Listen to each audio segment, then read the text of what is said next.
Fique à vontade, pastor.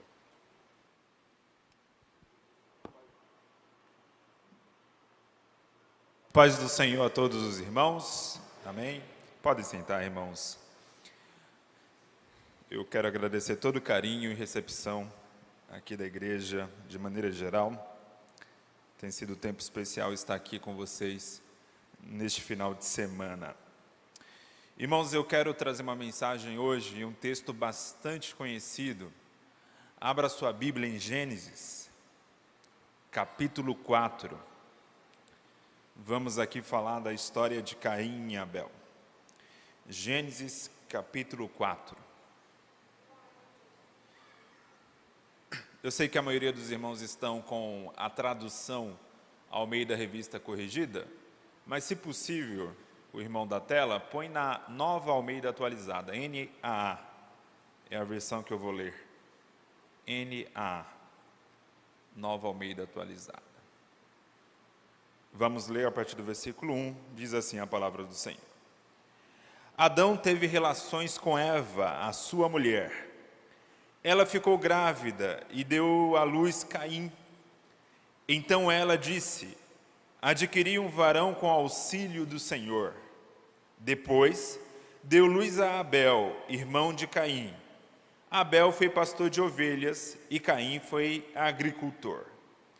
Aconteceu que, ao fim de um certo tempo, Caim trouxe do fruto da terra uma oferta ao Senhor. Abel, por sua vez, trouxe das primícias do seu rebanho e da gordura deste. O Senhor se agradou de Abel e de sua oferta, mas de Caim e de sua oferta não se agradou. Caim ficou muito irritado e fechou a cara. Versículo 6. Então o Senhor lhe disse: por que você anda irritado? E por que essa cara fechada? Se fizer o que é certo, não é verdade que você será aceito? Mas, se não fizer o que é certo, eis que o pecado está à porta, à sua espera. O desejo dele será contra você, mas é necessário que você o domine. Caim disse a Abel, seu irmão: vamos ao campo. Estando eles no campo, Caim se levantou contra Abel, o seu irmão, e o matou. E o Senhor disse a Caim: onde está Abel, o seu irmão? Ele respondeu: não sei, por acaso sou o guardador do meu irmão? E o Senhor disse: o que foi que você fez? A voz do sangue do seu irmão clama da terra a mim. E agora você é maldito sobre a terra, cuja boca se abriu para receber da sua mão o sangue do seu irmão. Quando você cultivar o solo, ele não lhe dará a sua força. Você será fugitivo e errante pela terra. Então Caim disse ao Senhor: meu castigo é tão grande que não poderei suportá-lo. Eis que hoje me expulsas da face da terra, da tua presença terei de me esconder. Serei fugitivo e errante pela terra, quem se encontrar comigo me matará. O Senhor, porém, lhe disse: não. E se alguém matar Caim, será vingado 7 vezes. E o Senhor pôs um sinal em Caim para que, se alguém viesse a encontrá-lo, não o matasse. E Caim se retirou da presença do Senhor e habitou na terra de Nod, a leste do Éden. Amém. Irmãos, no Gênesis, o livro dos começos, retrata o início, inclusive um início muito bom, a criação de Deus, quando Deus está criando todas as coisas, sempre encerra com a frase: e viu Deus que era bom. A criação, de maneira geral, do Senhor é algo positivo, é algo maravilhoso, aquilo que Deus cria. E Deus cria um homem para viver sem pecado, para viver no Éden, e o homem cai em pecado. E no capítulo 3 do Gênesis, retrata essa queda, a queda de Adão, a queda de Eva, ali no jardim do Éden. E eles são, em algum momento depois, expulsos do jardim, e vão viver a vida neste mundo, e vão viver essa vida com as consequências do pecado. E diz a palavra do Senhor aqui no capítulo 4 que após essa queda, ao nascimento dos filhos ali de Adão e Eva. É claro que os filhos eram parte do plano original de Deus, de um plano bom, de um plano maravilhoso, mas esses filhos já nascem no período do pecado, já nascem no período da queda do homem. E aqui vai retratar, no capítulo 4, as consequências do pecado, e é sobre isso que eu quero falar na manhã de hoje aqui com os irmãos. É o título desse sermão, sobre as consequências do pecado e como o pecado ele afeta a nossa vida e como vem afetando a vida desde o início da humanidade.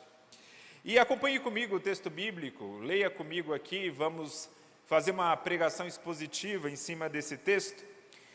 O versículo 1 vai dizer o seguinte, que Adão teve relações com Eva, a sua mulher, ela ficou grávida e deu à luz Caim. Então ela disse, adquiri um varão com auxílio do Senhor. Aqui no hebraico, a palavra Caim, o nome Caim, ele tem o sentido de obter, de possuir, de adquirir. Então é um jogo de palavras. Quando ela fala assim, quando a própria Bíblia diz que ela deu luz a Caim, e ela fala, adquiri um varão com auxílio do Senhor. Aqui é um jogo de palavras, porque o significado do nome de Caim é justamente adquirir. E ela vai dizer o seguinte, quando ela fala adquirir um varão com auxílio do Senhor, é o mesmo que falar, eu procriei um homem com o Senhor. Eva está aqui numa posição muito privilegiada.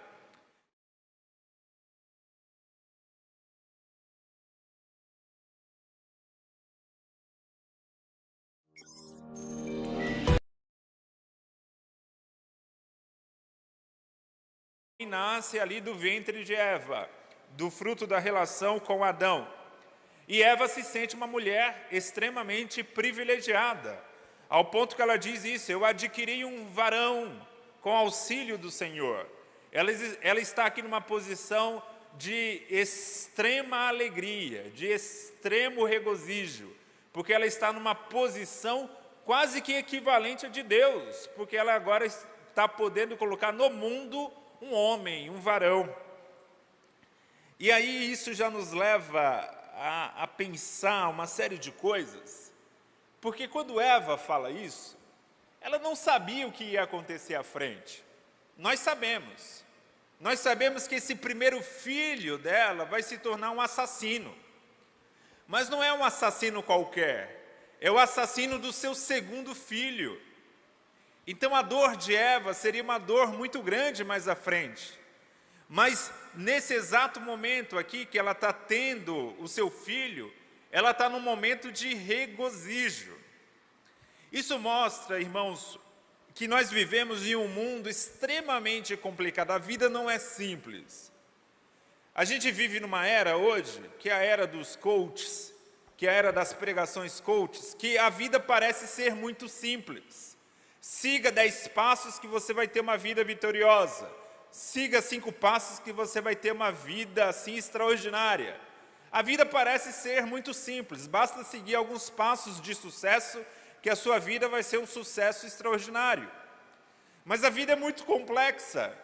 Às vezes você está aqui se alegrando e se regozijando com um presente que Deus te deu.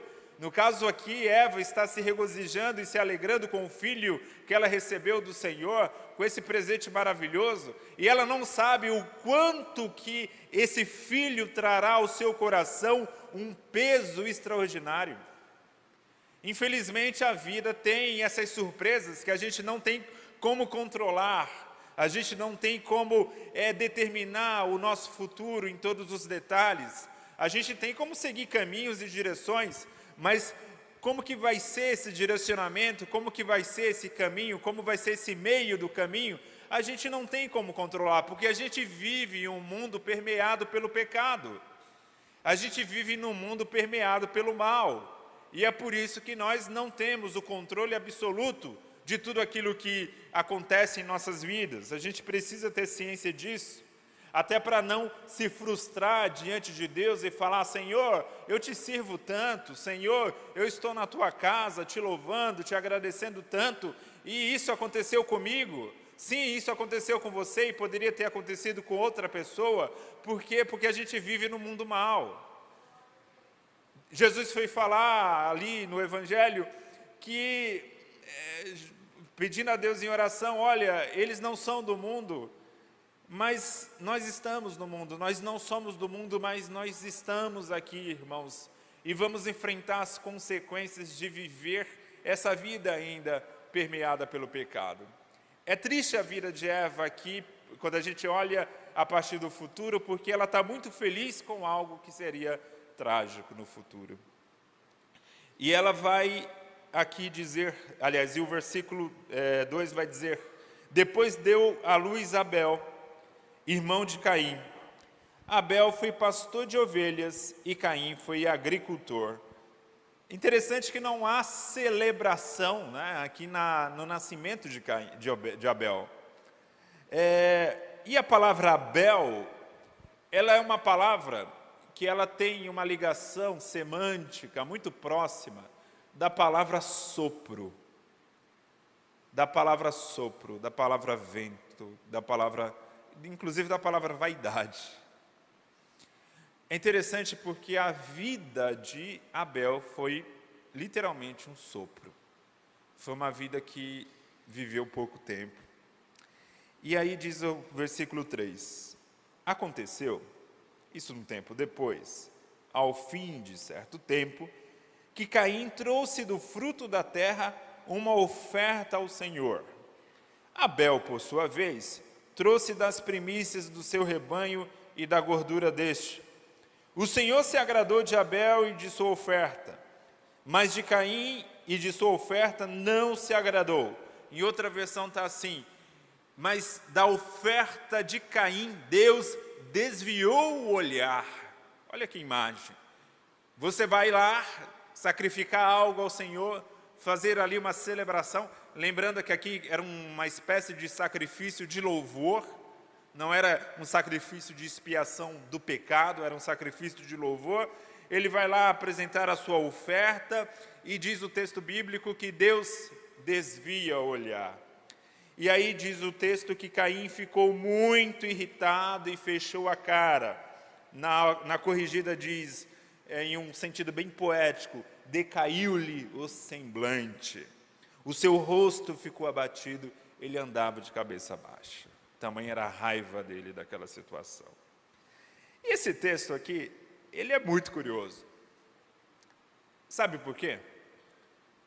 Em nenhum momento o texto explica por que Deus rejeitou a oferta de Caim e por que Deus aceitou a oferta de Abel. Você pode ler e reler o texto e ele não tem uma explicação o porquê dessa rejeição de Deus. Algum motivo Deus tinha, mas o texto faz questão de não dar esse dado para a gente. Esse dado não está escrito aqui. Isso aqui, irmãos, aponta para o seguinte fato: muitas vezes Deus abençoa pessoas e não abençoa outras pessoas, e a gente não entende o porquê. Muitas vezes você vai olhar para o seu vizinho de banco, vai olhar para o seu irmão aqui da igreja e vai ver, Deus tem abençoado tanto aquele irmão, Deus parece que está se alegrando tanto com aquele irmão, e a minha vida parece que não evolui, a minha vida parece que não tem ali uma direção correta. Eu estou aqui também me apresentando no culto, eu também estou me sacrificando, mas nada acontece, e na vida do meu irmão acontece, na minha não. E aí, aqui, irmãos, primeiramente, nasce o sentimento da inveja. O sentimento da inveja vai nascendo aqui. A inveja é aquilo, irmãos, que desejamos o que uma pessoa tem. E nos ciúmes experimentamos o medo que outra pessoa leve o que nós temos. Aqui nós temos um sentimento profundo de inveja. A inveja é pior do que a cobiça. Quando eu cobiço um objeto, eu quero esse objeto. A inveja vai, além de querer o objeto, eu quero que você não tenha o objeto. Porque eu acho que eu sou merecedor e você não é. E aí que vai nascendo, ó. Olha como o pecado vai nascendo. E eu acho incrível aqui, se você prestar bastante atenção, o sentimento dessa inveja que vai consumindo o coração de Caim nasce no culto. Nasce no momento do culto. Eles estavam cultuando ao Senhor. Deus aceita a oferta de Abel, não aceita de Caim. E naquele momento Caim, ele fica muito irado. Ele fica muito nervoso. Ele fica assim, decepcionado. Nem sempre, irmãos, entendemos, nem sempre, porque Deus abençoa alguém ao mesmo tempo que não nos abençoa. Nem sempre entendemos. Podemos aceitar isso como algo da soberania de Deus, ou podemos agir como Caim. Nós temos duas escolhas. Podemos ficar na lembrança de que a vida nem sempre é da forma como nós planejamos e desejamos, mas que estamos debaixo do braço do Senhor e podemos nele confiar. Ainda que tudo indique o contrário, como disse o profeta Abacuque, ainda que o fruto da oliveira minta, eu louvarei ao Senhor. Eu posso ter esse sentimento. Ou eu posso ver a oliveira mentindo ou falhando, eu posso ver as vacas morrendo, e aí eu posso ter inveja do outro que está tendo. São dois sentimentos que eu posso ter. E aqui mostra que esse sentimento que vai desenvolvendo na vida de Caim. E como Caim, irmãos, muitas vezes, ficamos com inveja da graça de Deus derramada sobre a vida de outra pessoa. Lembra da parábola dos talentos? Um recebe 5 e transforma em 10. Outro recebe 2 e transforma em 4. O que recebe 1, enterra. E ele enterra porque certamente ele ficou se comparando. Bom, meu patrão deu 2, deu 5 para o outro e eu recebi apenas 1. O que eu vou fazer com 1? Poderia fazer 2. Poderia dobrar, como os outros fizeram, mas ele prefere enterrar. Porque como Caim, a gente tem a mania de muitas vezes ficar nos comparando com o outro e reclamando da graça que Deus derramou na vida do outro. E como Caim, a gente fica com raiva, a gente fica irado. Mas essa raiva, acima de tudo, é uma raiva contra Deus.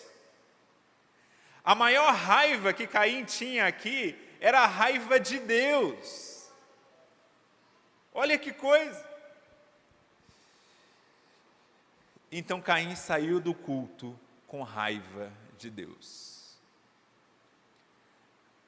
O apóstolo Paulo, quando vai falar aos Coríntios, ele fala o seguinte, olha, lá no capítulo 11, muitos de vocês quando saem do culto, eu estou fazendo uma tradução contemporânea do texto, tá? Ele vai falar, muitos de vocês quando saem do culto, saem pior do que entraram. Vocês estão saindo pior do que entraram. Foi exatamente isso que aconteceu com Caim. Ele está saindo aqui pior do que entrou. E aí a raiva dele era tão grande, irmãos. Olha o que o texto diz, né?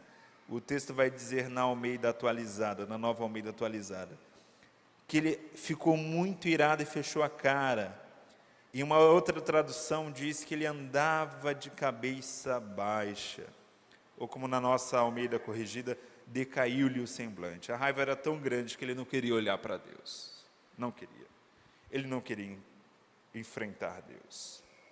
Aí o versículo 6 vai dizer, então o Senhor lhe disse, por que você anda irritado? E por que essa cara fechada? Desde o Gênesis nós vemos que Deus faz muitas perguntas para a gente. E Deus vai perguntando para que a gente reflita e possa refletir sobre o seguinte fato: olha, Deus não aceitou minha oferta, é direito dele. Ele é o soberano, ele é o meu Criador. Ele é o meu Senhor.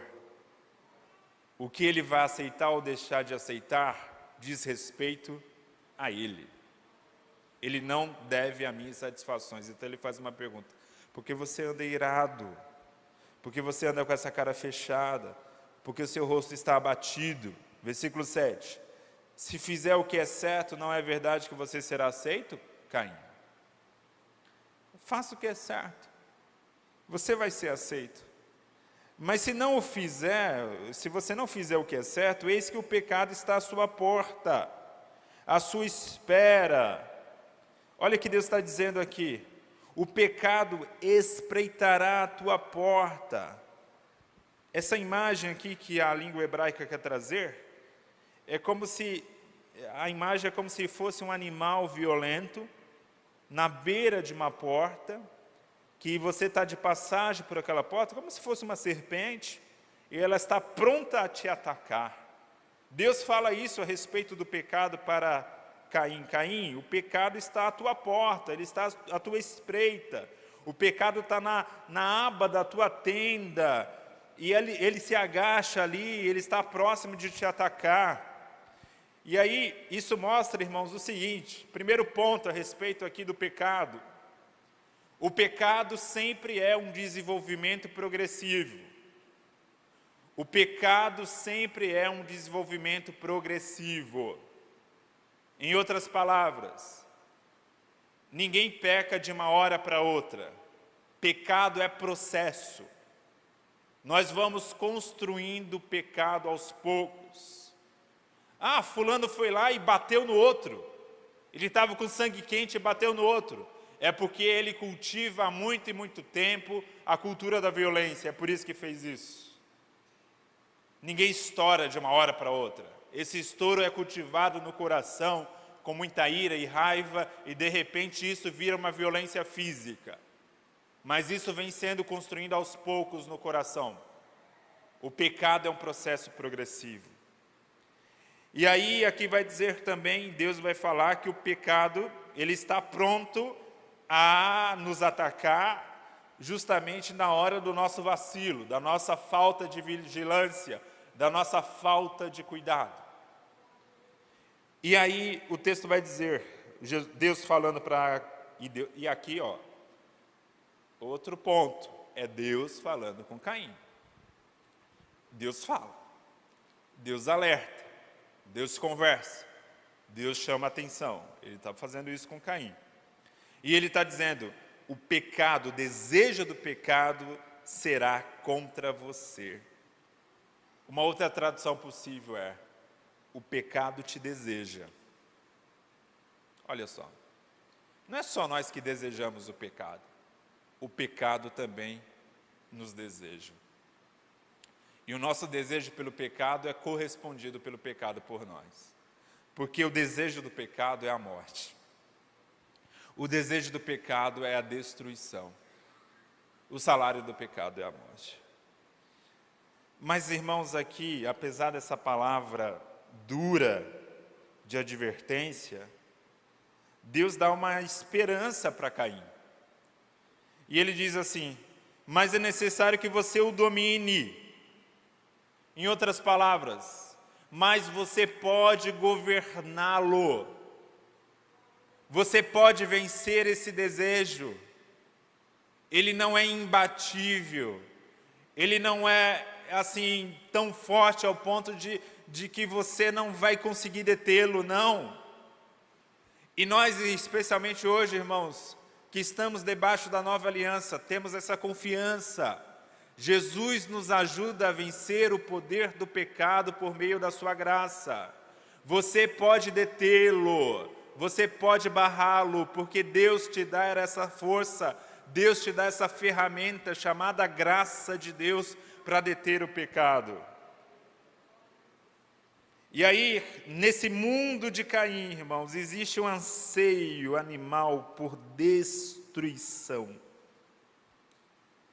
Esse é um anseio animal do pecado, porque o pecado é comparado a um animal peçonhento que ataca e que deseja. Ele ataca porque deseja. E aí quem cai nele é porque também deseja o pecado. Então nessa relação com o pecado nós vemos aqui que o pecado ele tem um processo destruidor. Ele sempre deixa marcas, ele sempre deixará consequências. E aí o versículo 8 vai dizer o seguinte, que Caim não ouve Deus. Caim, que está tão irado com Deus e com seu irmão, Caim está irado com Deus, está com inveja do seu irmão. Ele não consegue deter essa força. Ele não consegue deter essa violência em seu coração que cresce a cada dia. E o versículo 8 vai dizer, Caim disse a Abel, seu irmão, vamos ao campo. Estando eles no campo, Caim se levantou contra Abel, seu irmão, e o matou. E o Senhor disse a Caim, onde está Abel, o seu irmão? Ele respondeu, não sei, por acaso sou o guardador do meu irmão?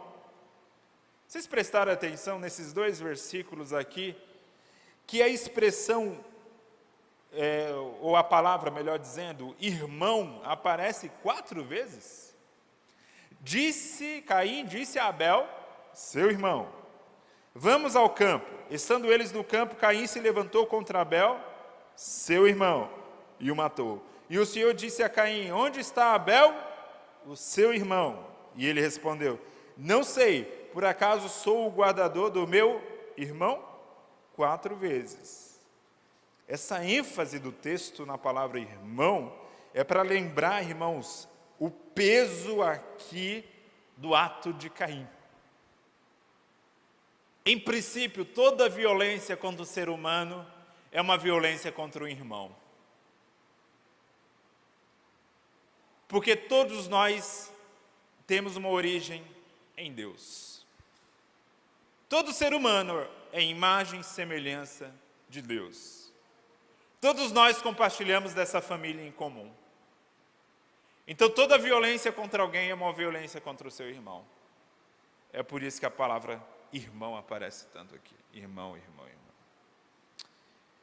E essa violência, irmãos, é uma violência que é bem também curiosa, porque Deus aceita o sacrifício de Abel. E o sacrifício de Abel foi um sacrifício de sangue. E não aceitou o sacrifício de Caim, que foi um sacrifício com vegetais. E o que Caim faz agora? Faz do irmão dele um cordeiro. Derrama sangue do irmão. A violência que era para ser direcionada ao animal, e foi o que Abel fez, ele direciona contra o seu próprio irmão. Então aquele impulso do sacrifício, que é um impulso que de alguma forma controla também a nossa violência, esse impulso, em vez de ser direcionado para o lugar correto, que era o animal, é direcionado para o seu irmão. E o versículo 10 vai dizer, e o Senhor disse, o que foi que você fez? Imagine a voz do Senhor, a voz como de muitas águas, como diz no Apocalipse. A voz como de um leão, falando para Caim, Caim, o que foi que você fez?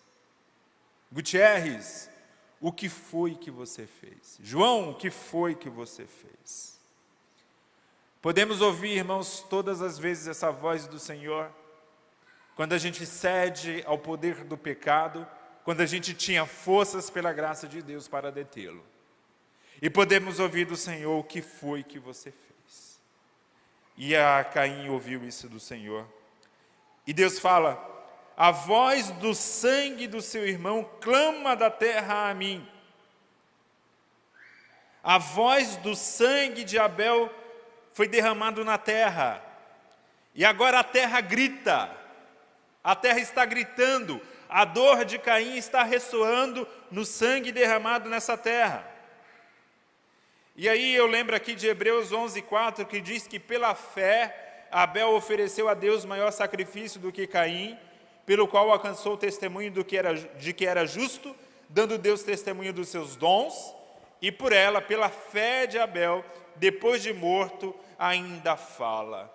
O sangue de Caim, depois de morto, ainda fica clamando a Deus, e Deus ouve o clamor do sangue de Caim.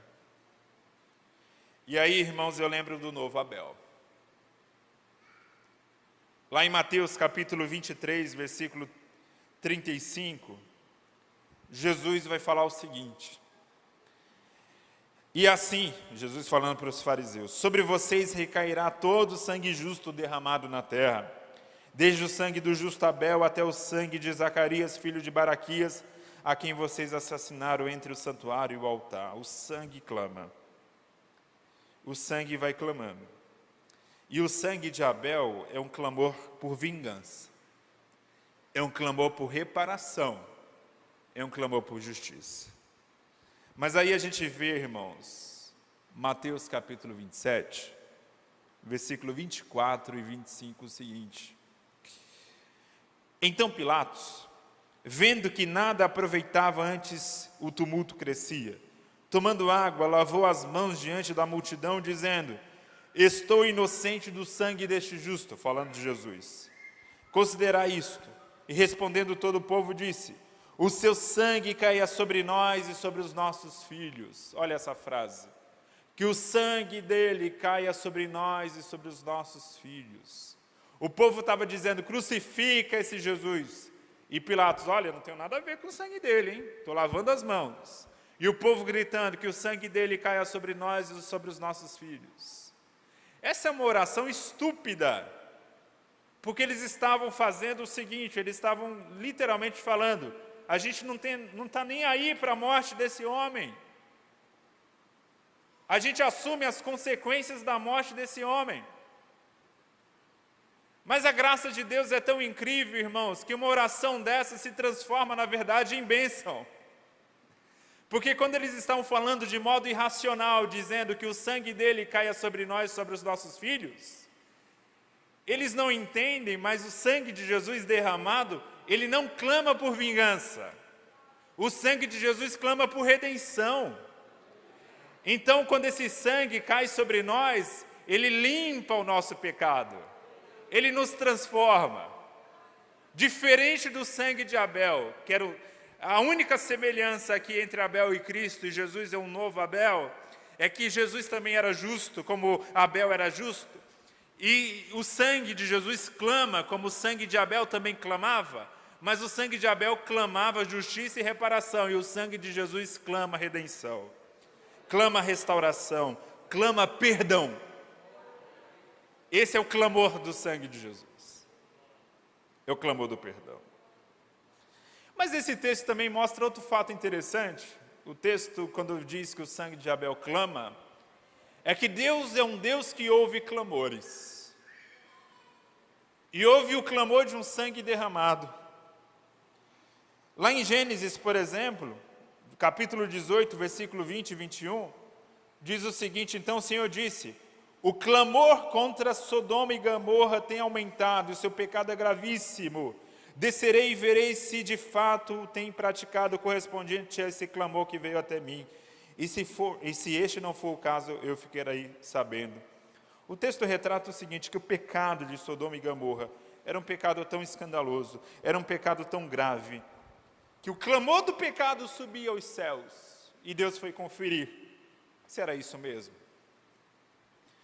O pecado também clama, e é um clamor que chama a atenção de Deus. Mas tem outros clamores que chamam a atenção de Deus. Êxodo 2, 23, vai dizer que decorridos muitos dias o rei do Egito morreu. Os filhos de Israel gemiam por causa da escravidão. Eles clamaram e o seu clamor chegou até Deus.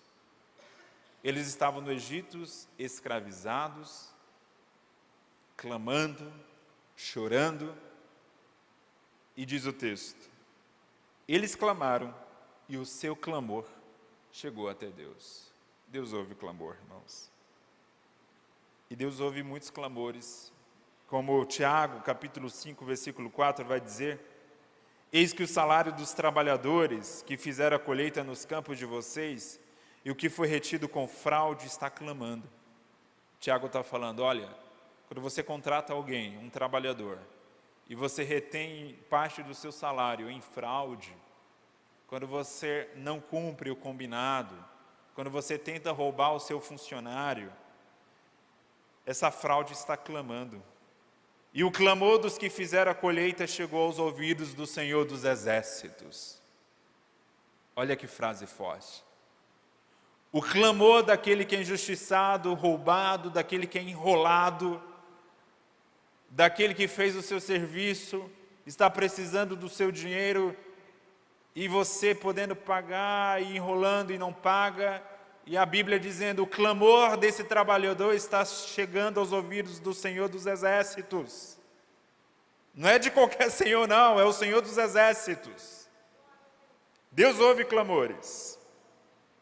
Mas graças a Deus que o clamor do sangue de Jesus é o clamor que fala mais alto, o clamor da misericórdia. Versículo 11. E agora você é maldito sobre a terra, cuja boca se abriu para receber da sua mão o sangue do seu irmão.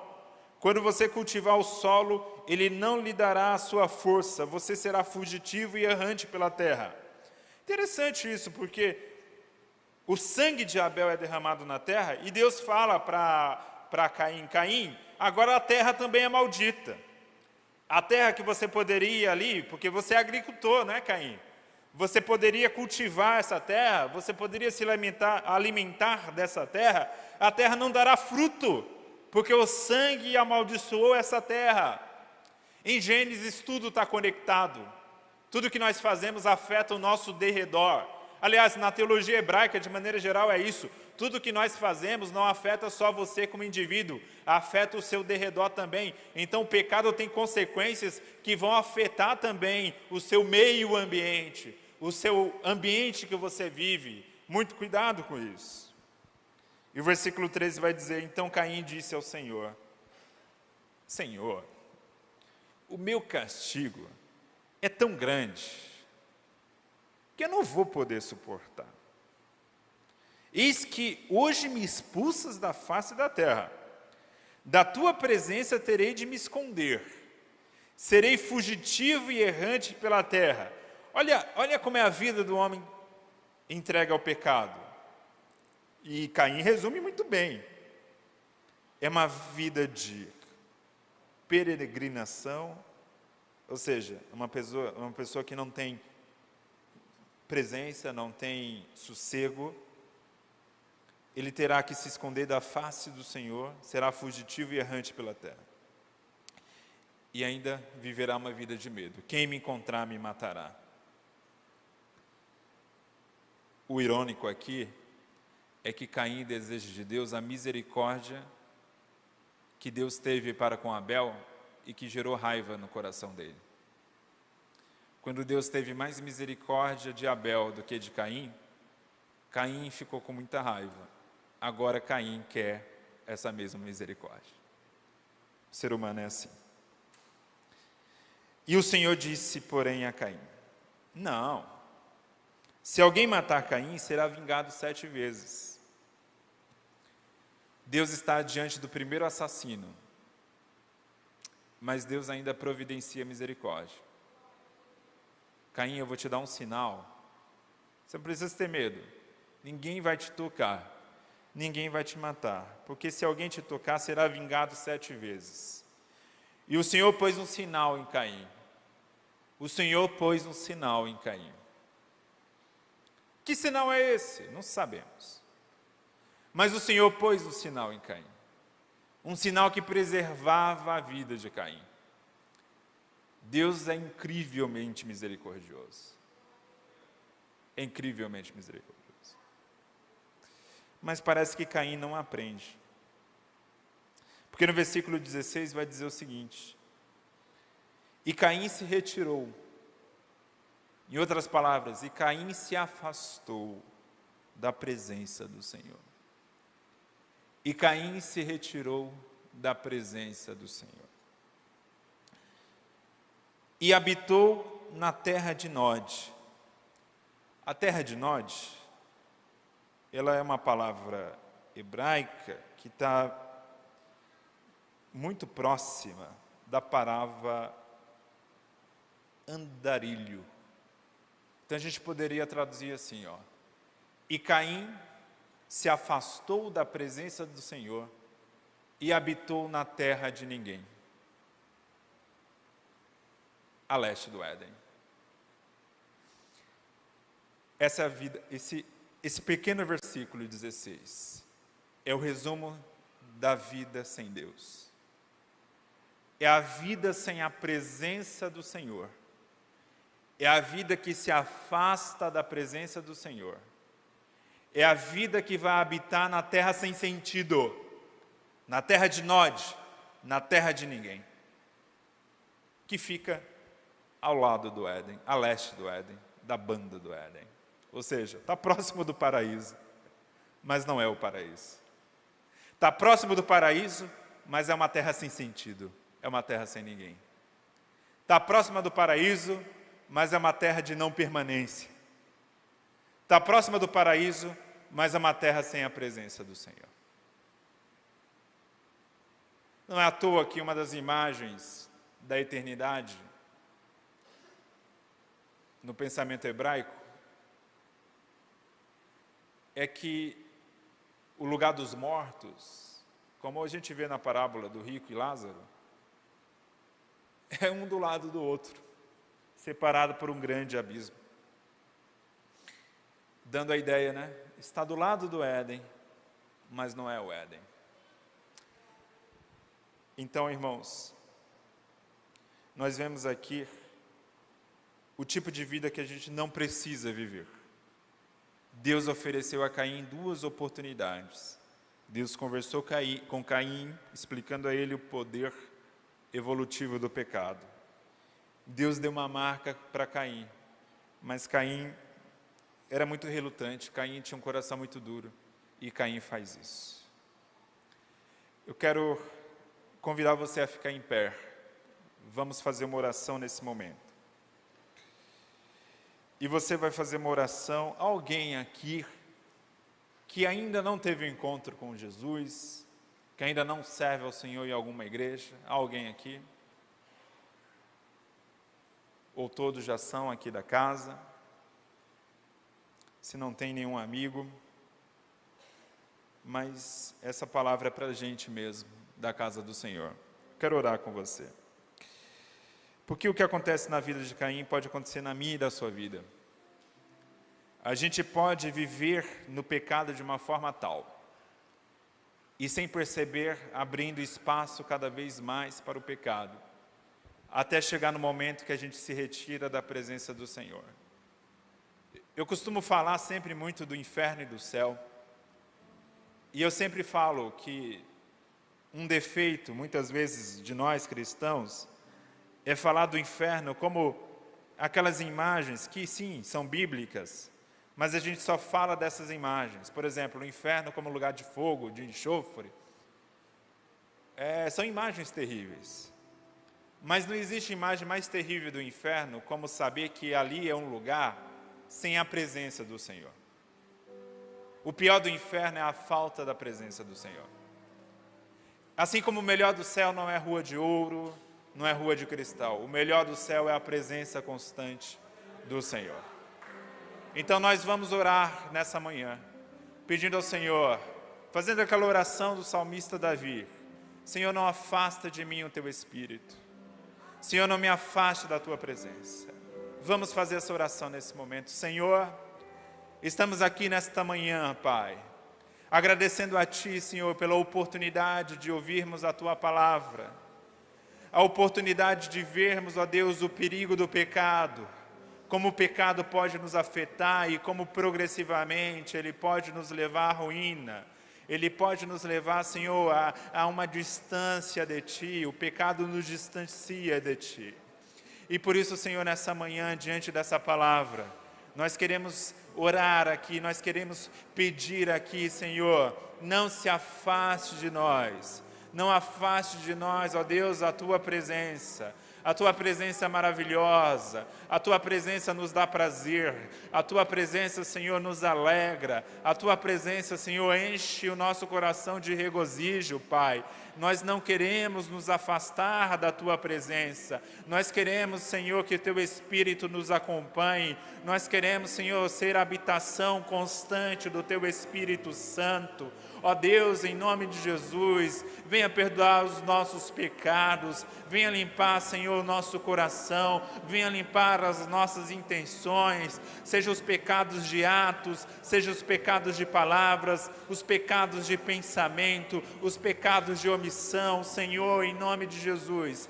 Pai, limpa o nosso coração. Não somos, ó Deus, justos diante do Senhor, não somos, ó Deus, completamente santos diante do Senhor, mas queremos habitar com um Deus santo e poderoso, queremos habitar com esse Deus misericordioso. O Senhor é um Deus da segunda chance, o Senhor é um Deus que nos resgata, o Senhor é o Deus da misericórdia, e o sangue de Jesus clama por redenção, o sangue de Jesus clama, Senhor, por transformação. Transforma nessa manhã as nossas vidas, para que nós estejamos mais próximos e mais juntos de Ti. Obrigado, Jesus, obrigado pela Tua presença maravilhosa, obrigado, Senhor, pela Tua doce presença em nossas vidas. Nos acompanhe continuamente, ó Deus, em nome de Jesus.